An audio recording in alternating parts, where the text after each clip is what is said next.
You realize that you have a palindromic name? Yes. Yeah, I'm glad that you said it because normally I have to tell people that, but I'm really into palindromes. I'm inventing them all the time. So it's very exciting for me to meet someone who has a palindromic name.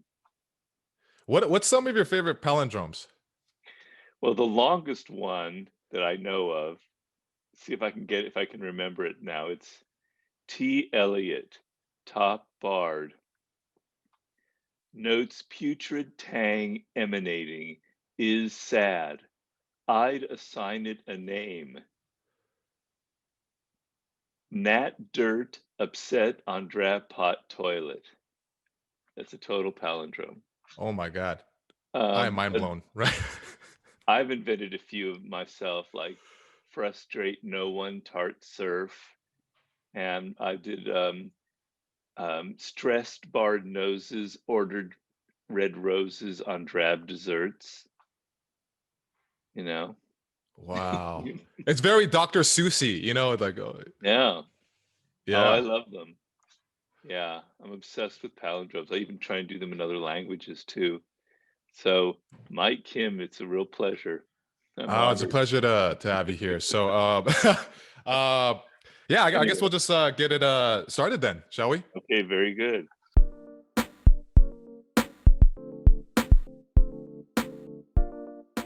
All right. Welcome to the Setbreaker podcast. And today we have a very, very special guest. We have Mr. Robert Greene. He's a multiple New York Times bestseller. You guys have definitely heard of this book. I'm starting because I'm so excited.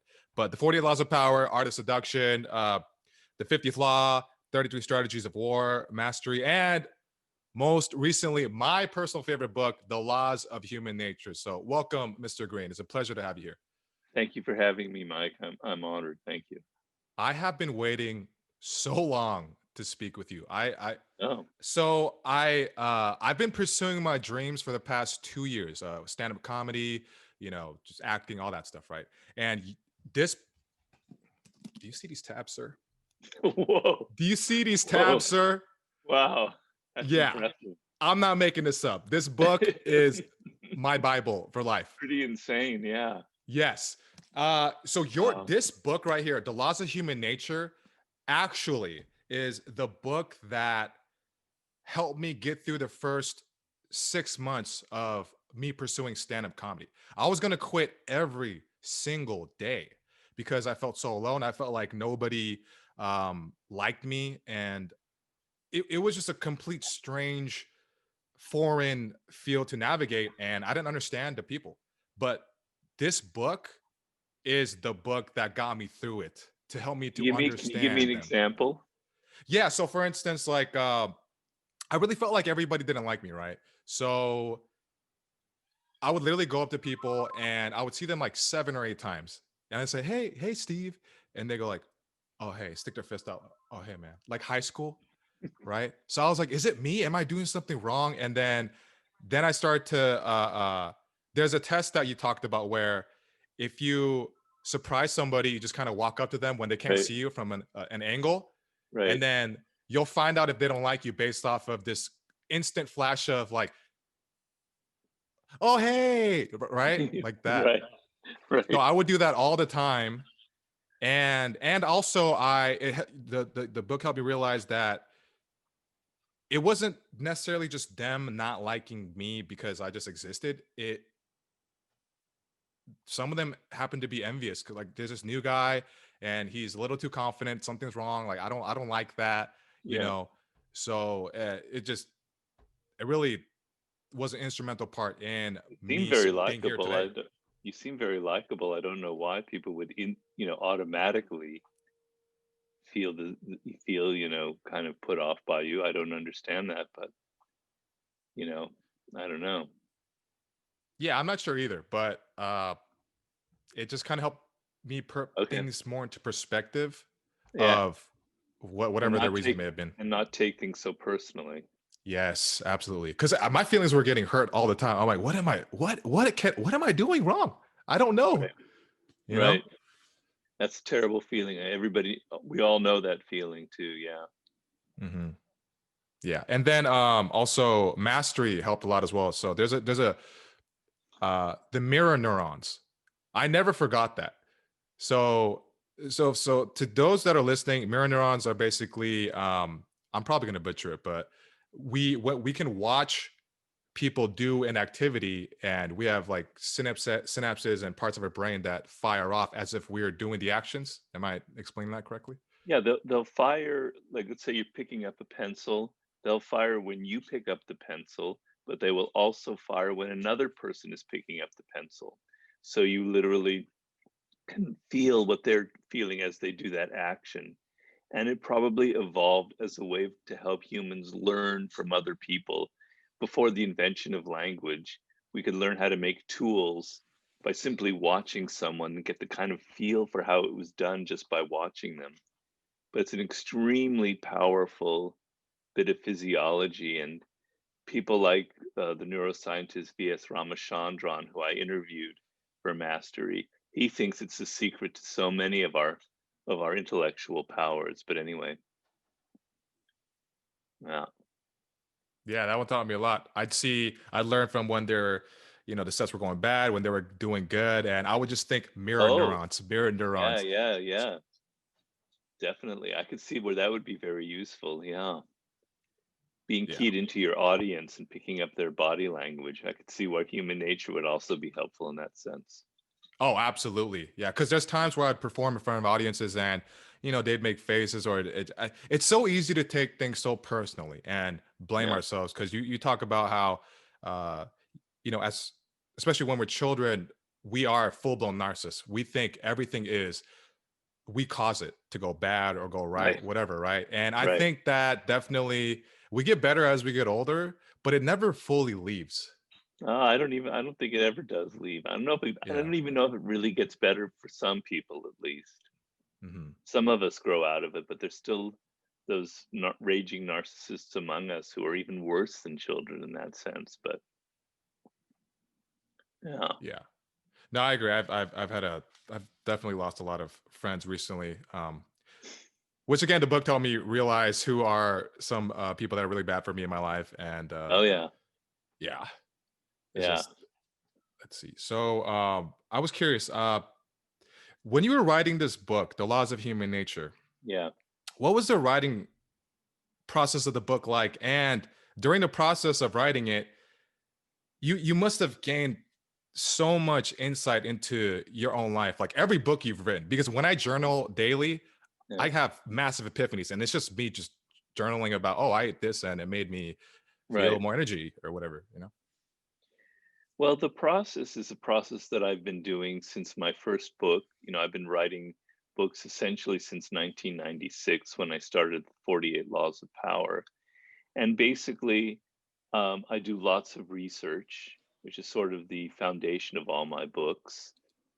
So, for the laws of human nature, I read things on neuroscience, on anthropology, on biology, books by philosophers, and then tons of biographies of people who would give examples of some of these laws in motion. And I take massive amounts of note cards, kind of similar to your tab system on my book, and I organize the note cards, and then I begin to write them. This book, I've been doing this for so many years, and I consider this book kind of an amalgam of all of the things I've learned through all of my writing of the other books and my work as a consultant to people in business and entertainment, etc. So I've kind of accumulated all of these ideas, these strategies, these concerns. They've kind of come to me with their doubts and their problems. So I've gained great insight. And then when I wrote Mastery, people really liked chapter 4, which is about social intelligence and how important you can you can be brilliant at comedy or coding or any skill, but if you don't understand people, you're going to be lost. You won't go anywhere. You'll keep stepping on your own feet. So I sense this need out there for people to understand others that they're dealing with on a higher level. And I think we're in the process of losing those kind of basic psychological skills, the ability to read other people. Because if you know yourself, you realize that a lot of times during the day, you're not honest with other people. You're constantly complimenting them for their looks, for their work. I love your screenplay. It was wonderful, blah, blah, blah, blah, blah. And so, other people are doing that to you. You never really have a sense of what they really think about you, what they really think about your work. And this could even include somebody you've been married to for many years or to your parents. People are mysteries. So I wanted to give people a code book for deciphering those mysteries. And so it was a very difficult book to write because I really, really wanted to help people. I didn't want to just make this sort of a superficial guide to kind of the basics about human nature. I really had the goal, constantly thinking of my own problems in life and the problems of readers and how this could be used in a very practical sense. Like you mentioned the example of body language and how people, you surprise them from an angle and they suddenly reveal whether they really like you or not. These are things you can apply in your everyday life. So it was a struggle to take all of this knowledge that I had accumulated in all my research and make it very practical. But what happened in writing it was, first of all, I've been observing people for many, many years. It's, one thing, I'm not good at a lot of things. I'm not a very good dancer. I can't sing at all. I have many limitations, but observing people and their psychology is something I've been doing my whole life. You could probably say it goes back to something in my childhood, whatever the source of it is. So I have that kind of skill that I've been developing, but also in writing the book and in thinking deeply, it was kind of a shock because I had to come to terms with the idea that I actually have a lot of these negative traits that I'm writing about, you know? So the whole point of the laws of human nature is that we like to exclude ourselves. Oh, I'm not a narcissist. It's him or she, they're the narcissist. Oh, I'm not aggressive. Oh, I don't have a dark side. I'm just this paragon of virtue and wonder. I'm so moral. So we never like to look at ourselves. It's always the other person who's got these negative traits. But in writing the book and thinking deeply, like your journaling and your epiphanies, I had to come to terms with the fact that no, Robert, you are a narcissist. You're actually quite a narcissist. And no, Robert, you actually are quite aggressive in so many ways. So it was good in the sense that it made me kind of humble.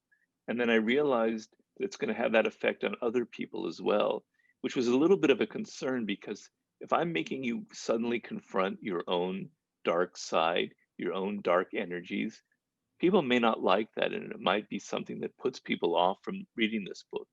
But I'm surprised that actually most people took it in the right spirit. They found it very helpful to be more honest with themselves. So that was sort of the process and how it affected me. Yeah, your book, that's the other thing about it. It was one of the most therapeutic experiences of my life. It taught me a lot about, my parents and how, they thought and why they may have done the certain things well to me growing up, And I really loved the whole section about what you talk about the shadow side and embracing it. And I don't know, do you know about anime? Have you heard of anime? Sure. So there's a lot of anime that always has the main character who, for instance, in this anime called Naruto, he has this demon fox spirit that was trapped within him, and this fox spirit, this demon fox spirit, is something that he was afraid of, that he demonized. That, but the powers would come out in certain situations when he's backed up against the wall.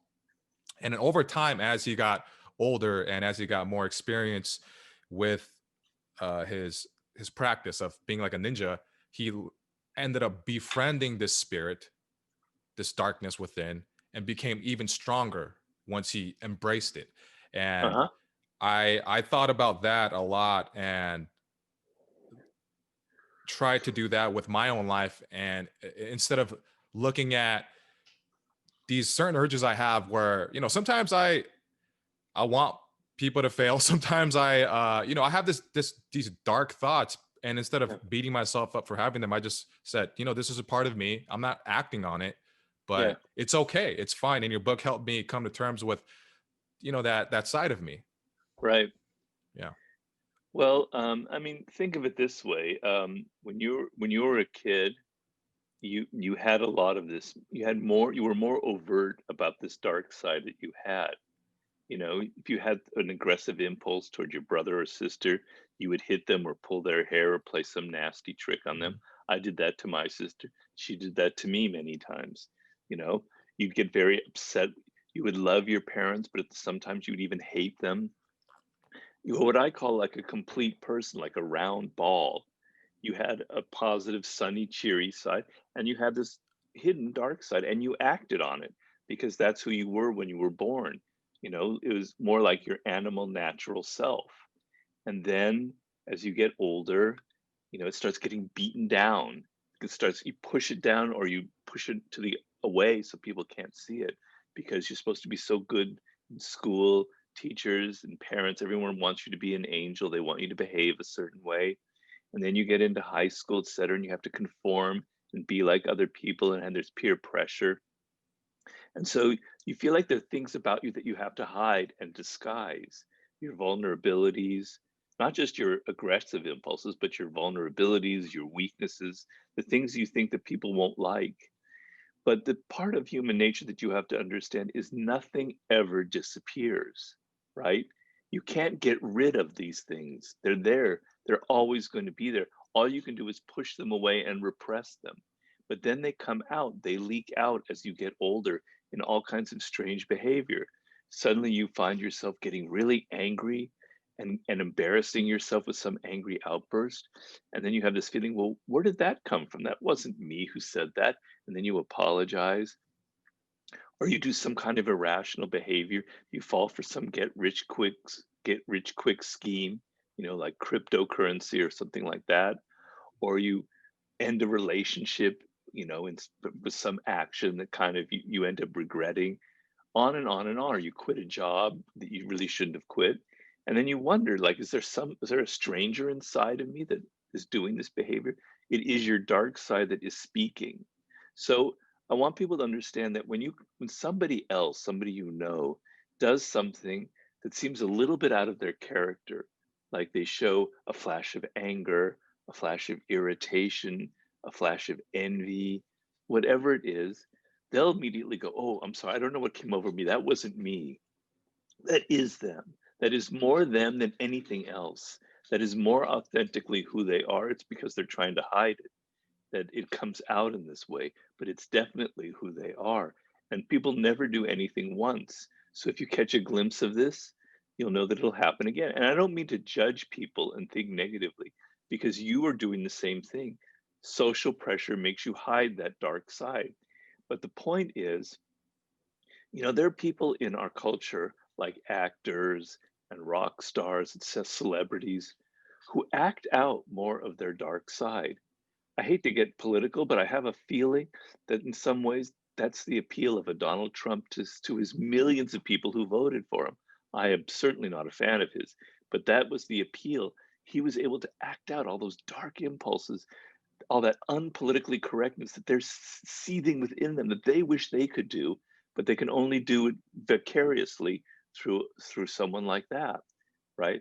So there are people out there more positively like rock stars, as I said, who get to act out more of that kind of id, right? Those emotional impulses. And we admire them in a way because they seem more natural, more real, more authentic. And we wish we could be more like that.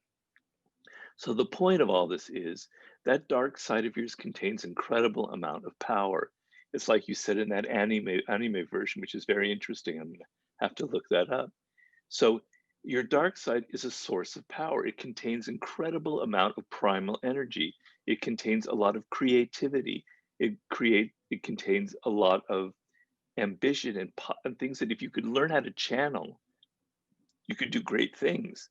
So I always tell people, you know, I happen to have a lot of anger myself. I don't know where it comes from. Who knows? But I channeled it into the 48 laws of power. I felt kind of angry at Hollywood because I think it's a very hypocritical world where people talk about they're all so PC and liberal, but it's all about power. And there are all kinds of very negative traits in people in Hollywood. And it really pissed me off that that it's so hypocritical. And so I channeled my anger into something creative, into a book in which I talk about power and manipulation. So if you feel angry and upset about something, channeling it into a cause, into some fight for justice, that's a way of channeling that dark energy into something positive, right? Something noble and worthwhile.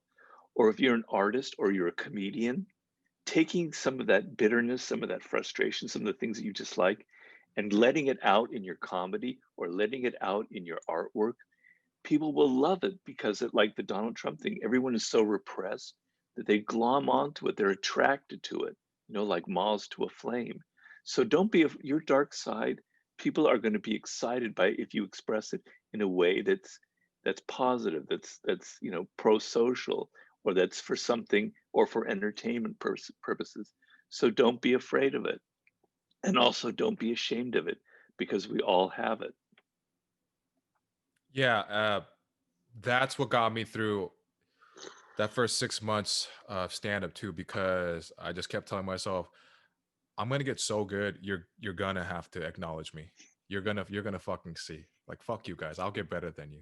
And it That's made good. me work harder. So I channeled it because you talk about how if we don't use this aggression that we all have, then we kind of self-destruct and we become our own internal saboteur. Right.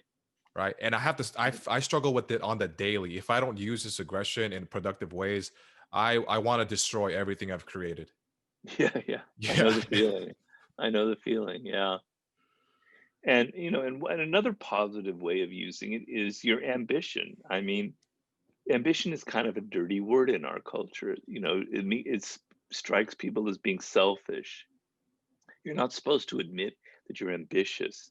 You can be ambitious to help other people or something, but nobody wants to admit that they're ambitious for power. But it's extremely human to want success and power, and there should be no shame attached to it at all. So, taking that energy and that aggression and tamping it down a little bit and channeling it into your ambitions, into really being the best at whatever you want to do, doing what you said with stand-up comedy, like just making all the other doubters, in the dust, a bit of revenge. I have no problem with that because it's channeled into something creative. You're getting your own demons out. If you don't get them out, they're going to come out in other ways in which you really will hurt other people and you really will hurt yourself. But if you're aware of the demons and you know that you're going to channel them, then suddenly this malicious force can be something actually very powerful and creative and productive. And talking about demons, even after all these books that you've written and, having all this insight for yourself, do you still struggle a lot with these internal, this shadow side? Is it still as powerful as it was before you started writing all these books, or where are you at right now? Well, it's powerful. Of course, having success, which I've had with my books, which I'm very lucky. I don't deny the element of luck in that. So if I had been trying to write the 48 Laws of Power now, I wouldn't been able to sell it. It probably wouldn't have been as successful. So luck is always involved in success, and I tell people to be aware of that. So I'm very aware of it, but it can kind of soften or mollify those darker impulses because you don't feel so bitter about things, you know? Like when I was 35, before I wrote the 48 Laws of Power, I was a little bit bitter and upset because I knew I had something to tell people. I knew I had a story. I knew I was good at writing, but I just couldn't put it together. And I saw a lot of other people who were a lot less talented, making lots of money in writing screenplays and getting lots of success. And it was causing me, some dark thoughts that I couldn't really get out. So writing my books, channeling it in that way is kind of therapy for me. So it has sort of softened that. But every time I write a book, every single time, I have to channel some anger. Otherwise, I won't be able to get through it. I have to feel energy. I have to feel like there's something that's irritating me because it gives me my voice. in what I write, a little bit of oomph behind it, and readers sense it. So I said 48 Laws of Power, it was kind of Hollywood, mastery. I was really worried that people didn't know how to make anything anymore. It made me kind of angry that everyone thought that with an app or some little trick, they could suddenly become brilliant or play the guitar or whatever it was. They didn't have to go through a process. Kind of made me angry because that's not what it takes effort and a lot of work. So that channeled mastery and human nature. People I felt were so dense in dealing with other people. They have no idea about what they say is going to be taken differently from what they intended. Something very basic, right? You tell Mhm. somebody something and you expect them to be pleased, and in fact they resent it, and days later they do something. It's very common. Why can't you bloody figure that out? You spend so much of your time in your stupid smartphone, that's a good one. Um, that you're not paying attention to anyone. You're in a restaurant with your girlfriend and you're both sitting there like that, and it pisses me off, and so I'm getting it out in my book. So it's helped me a lot, but I always have to use it. I always have to channel it into my work. Why does it feel so good to feel angry? Like I sometimes feel guilty about the anger, and then lately, because you have a section where you say you should like, there's nothing wrong with it. It should be your friend, and I'm like, okay, good. I'm allowed to feel like this, and it's just like, oh, I like a vice almost. Well, there's a lot to be angry about. But, I don't want to get self-righteous about this whole thing. It's so part of the thing about the laws of human nature is begin from a position of relative humility and look at yourself and admit that you have anger issues and admit that there are things that you hate. And doing that will make you not be so arrogant and not feel so superior to other people. I really hate, getting into hate. I really hate people's sense of superiority, to be honest with you. I don't like that kind of smug idea where I go into a meeting with people, like I'm dealing now with Hollywood again with my books.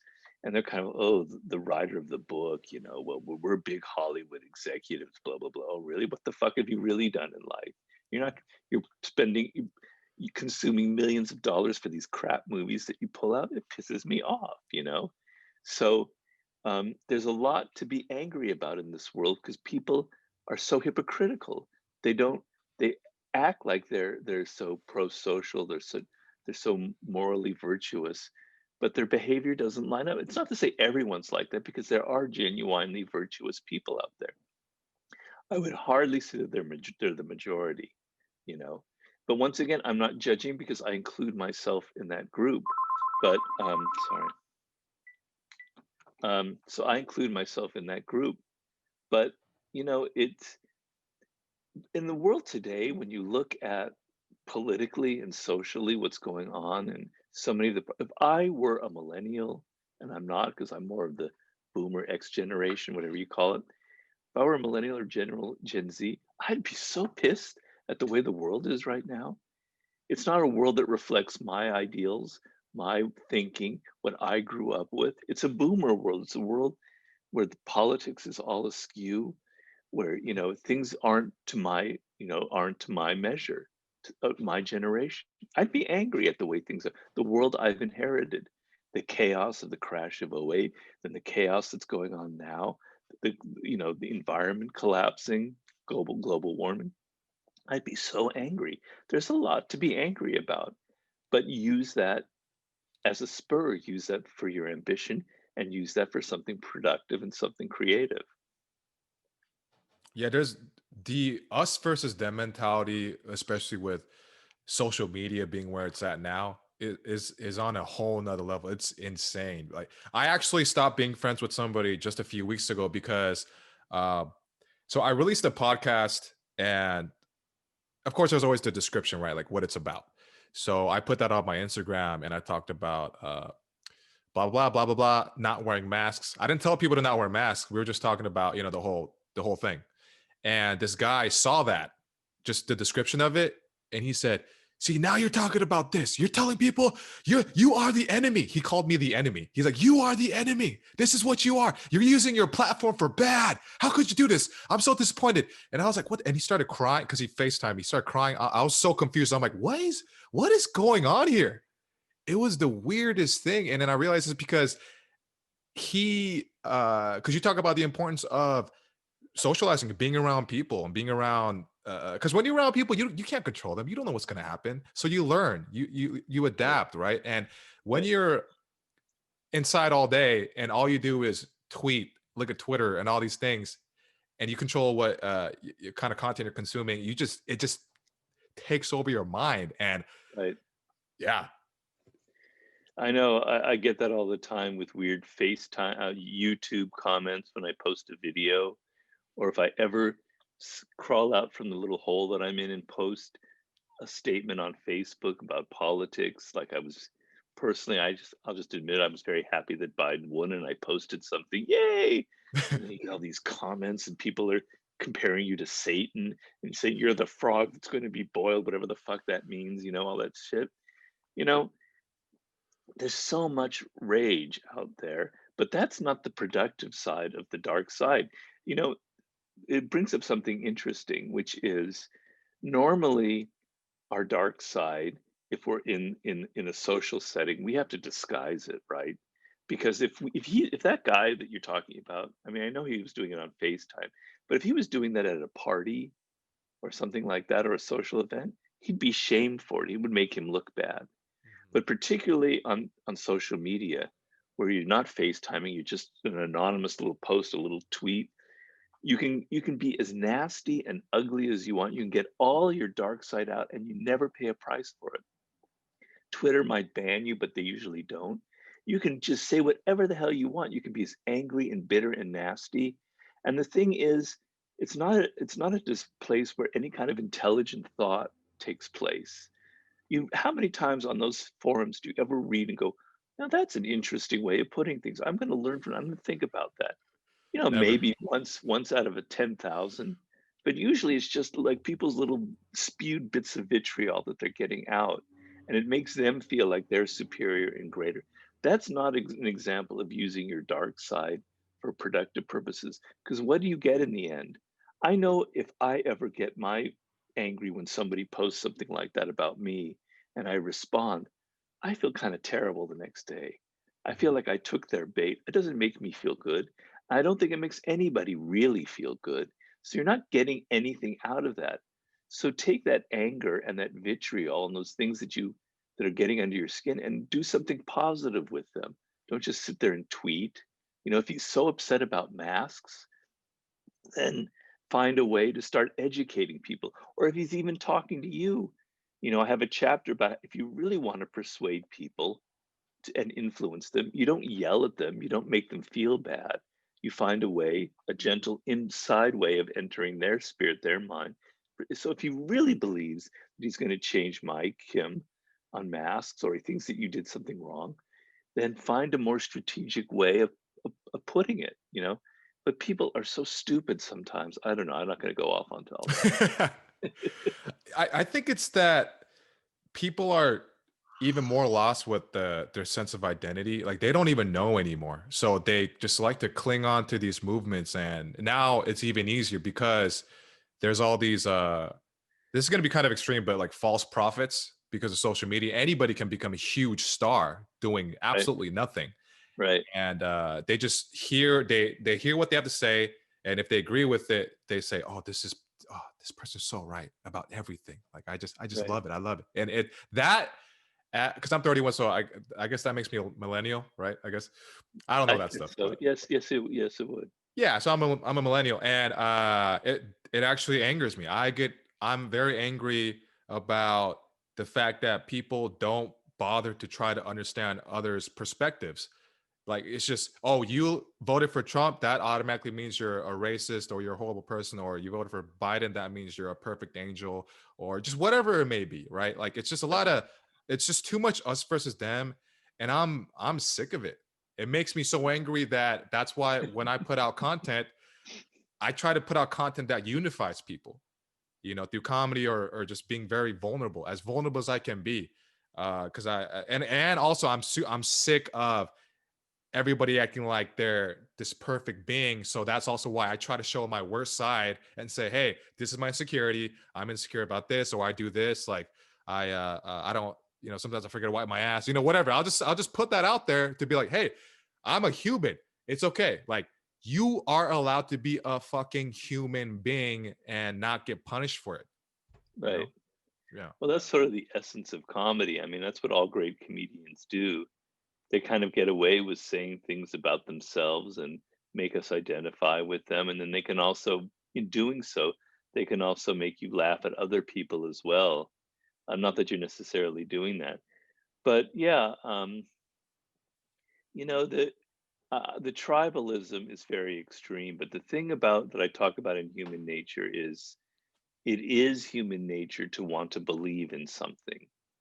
And it's been that way for us for thousands of years. And for those most of our history, it was religion that channeled that need to believe in something larger than ourselves.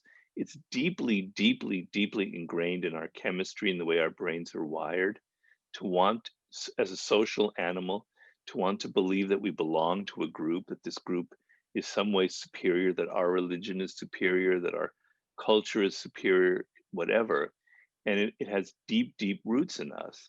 And now we live in a period where there's nothing really very large to believe in. So religion is still there, but it's lost a lot of its force that it used to have. And big political things like communism, et cetera, they've all kind of frittered away. So what is it that you can believe in now as a cause of something larger than yourself? And it's all been these sort of niche things. Everything is kind of splintered into these little grouplets, right? So if somebody comes along and channels that need to believe, I have a chapter in 48 Laws of Power about um, play on people's need to believe to create a cult like following. I literally explained to you how you could create a cult, right? And there are a lot of cults out there, I mean, QAnon, but I don't mean to get too, righteously left wing here. I mean, Democrats and liberals have their own cults and have their own foibles and their own blind spots. I'll be the first to admit it. But you're going to find more and more people now because they're lost, because they don't have a cause to believe in, they don't have something big out there. The moment they espy some kind of something to believe in, they're going to glom onto it with so much energy, and they're going to create, like I just look at like something like QAnon, and I go, man, that's just like insane nonsense what you believe in. But people believe it with such incredible passion. Where is that coming from? Where is that energy coming from? Why is it so? Well, it's not new. This has been going on for hundreds of years, cults, thousands of years. So I just think it's going to get worse because we don't really have anything.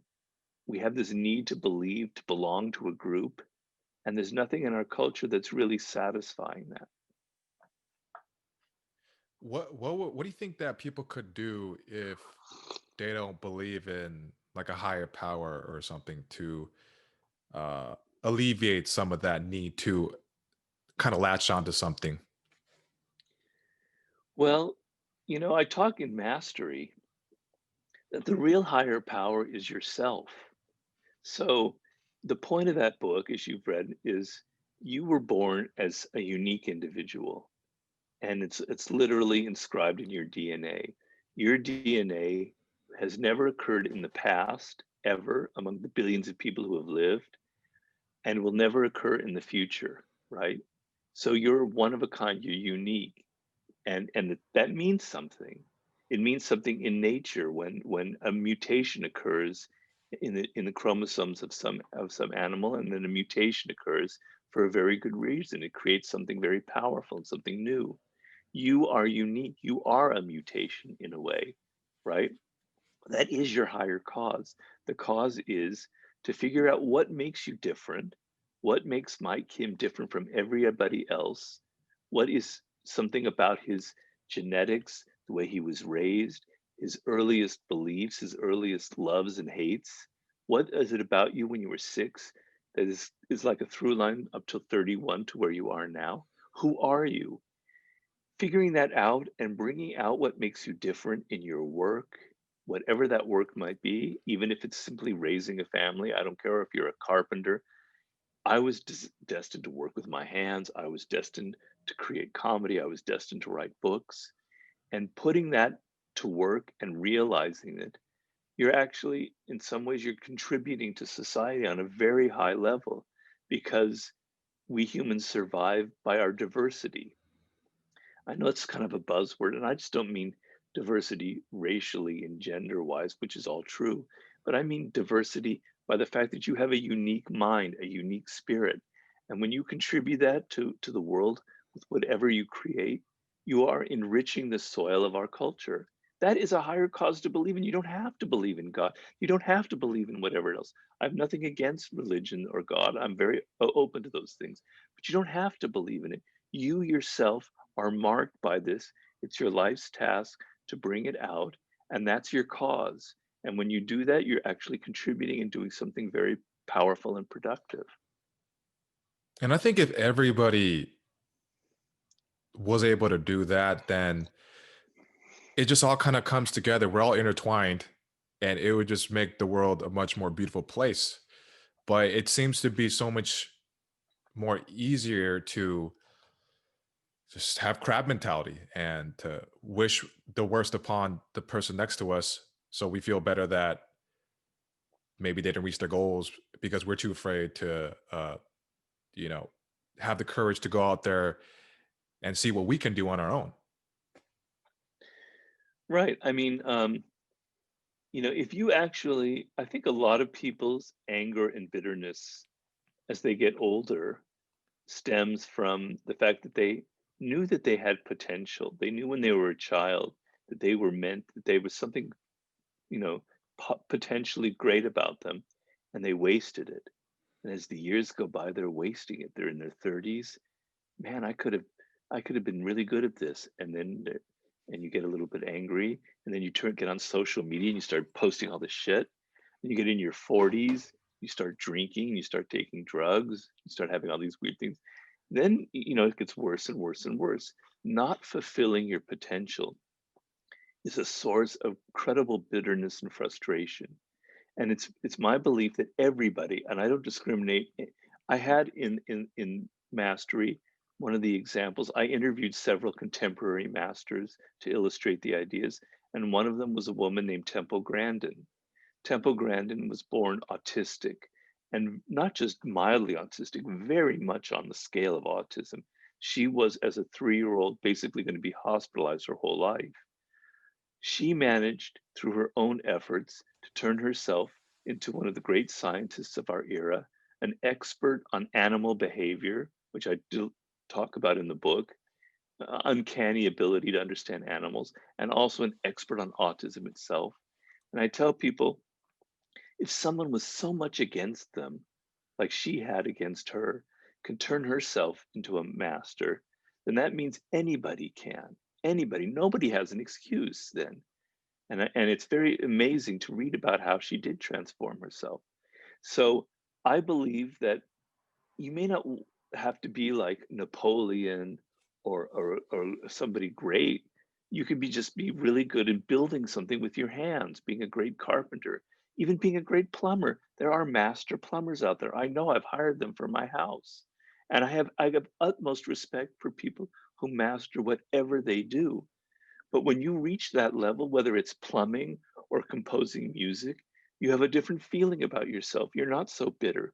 You're not so angry. You don't get on social media and post blah, blah, blah, because you're too busy trying to do your job better. You're too busy thinking about how you can improve yourself. So, doing what I'm talking about, that as a higher cause, will actually alleviate some of these frustrations and bitterness and angry feelings and negative thoughts that people have. I think it's the only way to get out of that trap, which, as I said, it used to be religion would help you get out of it. But now I think this is like really the only way, a sense of fulfillment and realizing your potential. And I think it can bring you on to a much higher level of thinking. Yeah, because I was there. I used to be religious. I used to be Christian, and I noticed that a lot of the people that were around me would bank on this higher power to bring them fulfillment and to get rid of their discomfort for whatever isn't going wrong right in their lives. And as I got older and I got out of it, I realized the most amount of growth I had was when I didn't believe in this person to like get this thing, higher being to get rid of all my problems, but looking at myself and thinking, what if I hold myself fully accountable? Like, what can I do to improve this? Or like maybe this is my fault. Maybe you can't just pray this whole thing away. And that's where things really started to change for me. And I noticed a lot of friends this is not every person, of course, but there's a lot of friends I have that are religious that are kind of miserable because I think it's because it's easy to use something else as a scapegoat, right? If you don't look at yourself. And I think that's where it all comes from, that true misery, just not being able to be like, okay, I can change this. Yeah. Yeah, well, I don't think there's anything necessarily about religion, even organized religion, that would prevent you from being like that. You see, my view of religion is you bring your own hangups, your own insecurities, your own weaknesses to whatever it is that you believe in. So if you're an angry, hateful person who's very arrogant and you suddenly believe in communism, you're not going to suddenly be better for people and try to spread wealth everywhere and make everybody better. You're going to bring that energy and you're going to be like a Stalin. And if you're like that and you believe in religion, you're going to bring that into religion. You're going to persecute other people and you're going to think that you're superior to other people. But there are plenty of religious people who have humility about themselves and who use, in Catholicism, it's all about realizing how sinful you are and how you are a flawed human being. So there are elements of religion in the past, and that's why it evolved and why it was so powerful, that can help you have some sense of fulfillment in life. But we as individuals bring our weaknesses to whatever we believe, our character, we trail it along to whatever we believe in. And if it's dark and negative, we could be a follower of Mother Teresa or Gandhi, and we'll bring that dark energy into civil disobedience, wherever it is. It's something in our character. I don't think it's necessarily inherent in the belief system, it's inherent in human nature. Yeah. No, that's true. Yeah. Because I used to be a very hateful person until I started pursuing giving myself permission to be who I really am as a creative at the age of 29. So up until that point, I would drink on the weekends or just do whatever I can to put a bandage over whatever internal wound I had that I didn't know. Like I didn't know how to deal with it. So now I'm Right. happier than I was before, and that also got rid of 90% of my resting anxiety and depression. And I'm a Yeah, much more loving person because of that. yeah, yeah. And we were just talking about that, how fulfilling your life's task and your potential will end up making you a much better friend, a much better husband or wife, a much better colleague at work, because you don't have this kind of gnawing envy. And I have a whole chapter on envy in my book. I discuss why envy is so human, has roots going, even chimpanzees have demonstrated the emotion of envy, and how it was very powerful among our earliest ancestors. It's deeply rooted in our nature. We're constantly comparing ourselves to others. Oh, why were there more people laughing and clapping at that guy's comedy routine than mine? Why are more people going in the audience there? Why, blah, blah, blah. Day in and day out, hundreds of times we're comparing ourselves to others, right? Mhm. Yet we never admit it because envy is an ugly emotion. So we never really admit that we envy this powerful person.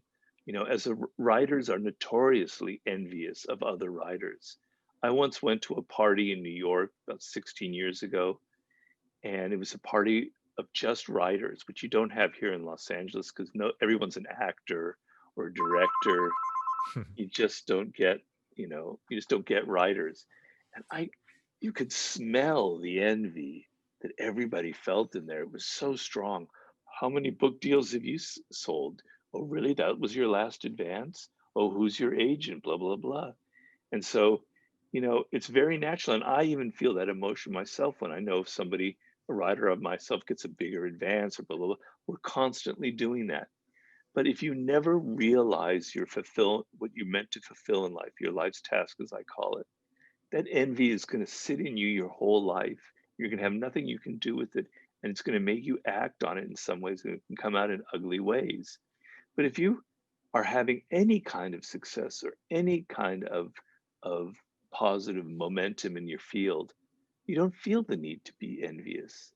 It won't go away. Of course, you'll still be envious of someone who has more than you, but it alleviates it. It doesn't become this thing that gnaws at you all the time. So I'm not saying it'll solve everything in life. We won't have world peace and a perfect utopia. But if people would just spend more time on trying to find their potential and find what they were meant to do and realizing it, it would be a much better place, I believe. As you get further into your career and writing more books, do you find yourself like your capacity for love and to love those around you get bigger? Well, I've always been kind of that way in that, there's two sides in me, excuse me, as I believe there are in most people. So, in one side, I feel a kind of frustration with people and how they don't realize what I think is valuable in life. I just have to admit, I just have to be honest. But there's another side of me that feels deeply, deeply empathetic. And I feel it with almost everybody I meet. And I don't know necessarily how to bring those two sides of my character together. But I know, like, if I dislike a Trump supporter, blah, blah, blah, and then they came into my room and I had to meet them, I would actually kind of probably like them. I would feel empathy for them. I would try to understand them. So I've always kind of been that way. That's what makes somebody want to be a writer is that I understand the perspective of other people. I want to get inside your world. I want to understand what it's like to be Mike Kim. I feel that almost with everybody I meet. If I go into a market or a bank, I'm always looking at people saying that person working at Rite Aid, for instance, what is their life like? What are they doing it when they go home? And so I naturally feel that way, and maybe writing my books has made it a little easier for me to channel that because I have to channel it in my work. And it's kind of a muscle that you develop where you're actually more interested in the world of other people than yourself. Which isn't to say that I'm not self-absorbed. I admitted that I have narcissistic tendencies. So I have a doubleness in my character, which I believe everybody has. But that side that is genuinely really interested in other people is something that I try and bring out as much as I can whenever I write a book. So I go through a process which is, how's the reader going to take this? Is this going to help him or her in their life?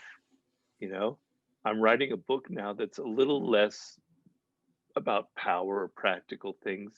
It's a slightly more, I hate the word, but it's slightly more spiritual, but that's not the right word. Anyway, but I'm still thinking of, is this going to help people, in their struggles with their children, in their marriage, and their work? How are they going to take this? Is this too intellectual? I'm always having to think of my reader, much as you probably have to think of your audience and what they're going through and how this will be taken by them. So it's a game, it's like a dance between kind of that anger that I tell you about, but my actual genuine love for other people, which I have to bring out in my work. This is something that I've been wondering. Um, did you have a favorite chapter to write in the Laws of Human Nature? Well, each time you get into a chapter, you kind of have to have the energy and the excitement. So I did. But I must admit, the dark side chapter, the shadow side, was kind of juicy for me. Mm. I enjoyed that a lot, you know. And then there were certain chapters that were kind of more appealing than others. Um, there's a chapter on conformity, on how we're social animals, and I've learned a lot over the years about that. So when I think I have something to say that isn't being said by other people, I get very excited about that. So that chapter was in that way. There were probably other chapters. I mean, the chapter on your attitude and how your attitude affects what you get in life was very meaningful for me. And then finally, the chapter on death and mortality, something that I think about all the time in terms of the sublime. And that was the last chapter. So that was probably a very exciting chapter for me. Death is exciting, but yeah, it was for me. So yeah, maybe those chapters. Yeah, the last chapter on mortality really got to be, because I feel like I don't think about my mortality enough. And what would you recommend for people who maybe it's not even a thought in their mind at all? Hmm.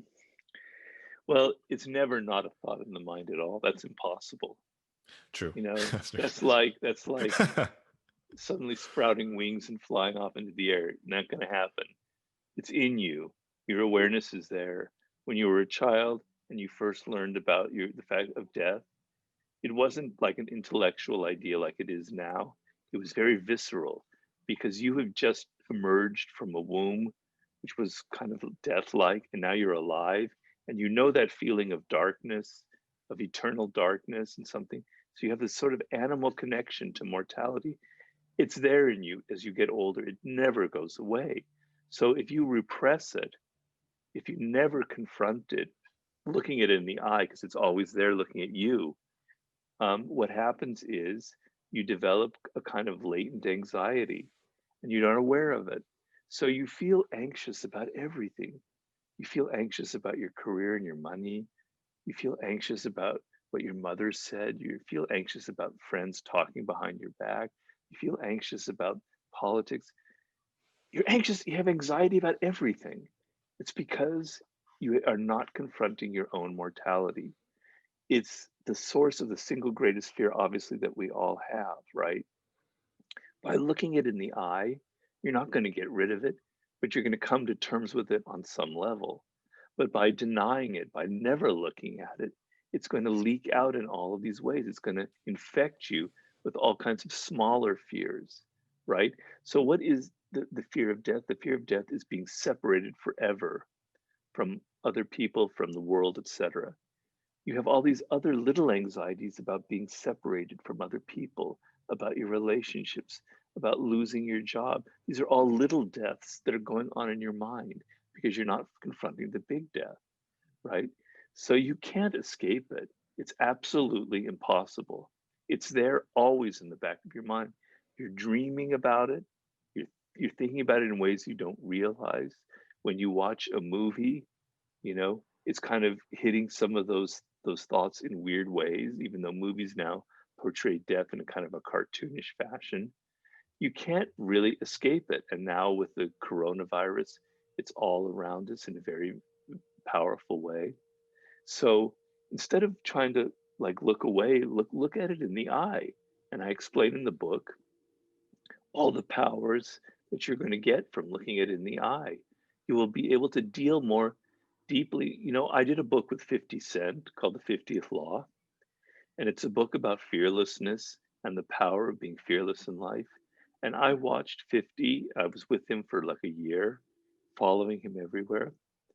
And I noticed this kind of weird, you wouldn't think about it because he seems like this angry thug, but this weird kind of calm energy. Nothing could phase him. Nothing could bother him really. Why?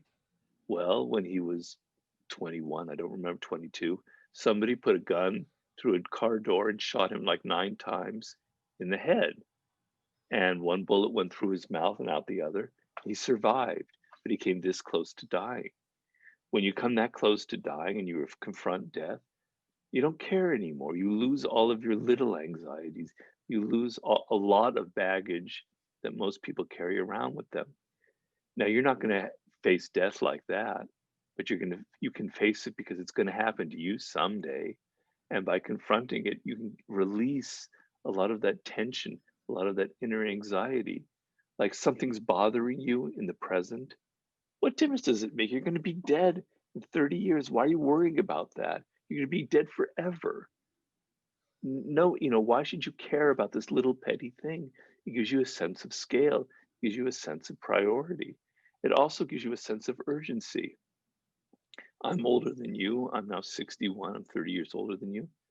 I know I don't have vast vistas of time ahead of me. It could happen tomorrow. In fact, 2 years ago, I had a stroke and I came this close to dying, just like 50 Cent. I was in a coma and, I'm still suffering the effects of that. It could happen tomorrow, but it gives you a sense of, I better get what I want, get done. I don't have much time. It could happen tomorrow. You could be gone tomorrow. You better realize some of your projects. You want to do a screenplay, you want to act, you better think about doing it because who knows what will happen in 5 or 10 years. And it also makes you deeply appreciate the moment. Well, if all of this is going to be gone someday soon, for me, it gives me a sense of, wow, it's pretty amazing things out there that I'm never going to see again. I can see light, I can hear birds. It gives you a sense of what really to appreciate in the world. You have everything to gain by looking your mortality in the eye and everything to lose by trying to avoid it and repress it. Damn. I Sorry. got a lot to think about after this. But I know you have to get going right now. So Mr. Greene, would you like to plug in any of your social medias, websites, anything? Well, I have one website that's kind of where I collect everything. It's one I've had for about 15 years. It's called Power, Seduction, and War.com. The and is spelled out. So Power, Seduction, and War.com. There you'll find links to my Twitter, to my Instagram, to my Facebook, and then links to my other books, 50th Law Mastery and Laws of Human Nature, and an email address where you can reach me with your loving or hateful comments, knowing that I'm very busy. So don't be upset if I don't get angry if I don't respond to you because I get a lot of emails. But that's the website to visit for, and also links to my YouTube channel, which I've just started recently with like 4 podcasts that I've done. But yeah, so that would be the best place. Awesome. Well, guys, thank you for listening to another episode of the Setbreaker podcast. And make sure to get Mr. Greene's books. You will not regret it. Trust me. It changed my life. So until then, I will see you on the next episode. So I'll see you guys later.